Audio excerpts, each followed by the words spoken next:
one of the best things that Garnier has made is these face masks. Now they have been around for quite a while and they work excellently well. So right now I have a Sakura Glow and a Hydra face mask. I've used every kind of face mask in their range. I use these after the clay mask and it's advised to apply for 15 minutes, and after 15 minutes I remove it. I let the serum absorb in my face. I sort of do an extra effort to get that absorbed. I put it all over my body, whole body self-care kind of thing that happens after this one.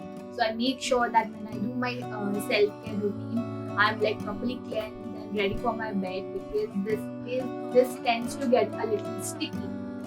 So be aware of that, and you're not supposed to wash off these masks.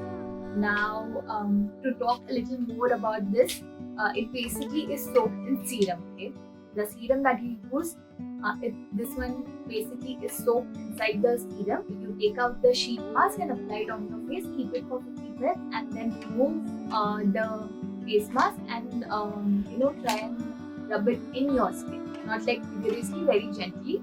And then it gives you a very, very, very nice effect. I do this every time I do my self-care, or I do this a day before any big event. And I personally use it after my clay face mask, because clay face mask sort of takes away all the gunk and the oil, and this adds a lot of moisture to your skin. Now remember that each of the products that I'm showing gives only a temporary effect, because if you want a long-term effect, you have to keep using it at regular intervals. And for a long-term effect, you have to change your diet and drink a lot of water, eat nice nutrient-rich food. These products will only give you a very temporary effect. Okay? So keep that in mind. I have not faced any issues with the sheet mask. The whole range is amazing. Right from the vitamin C, and there is a blue one. I'm not quite sure which one is it, but I absolutely love it. You can use this irrespective of what skin type you are, because it is going to suit each and every skin.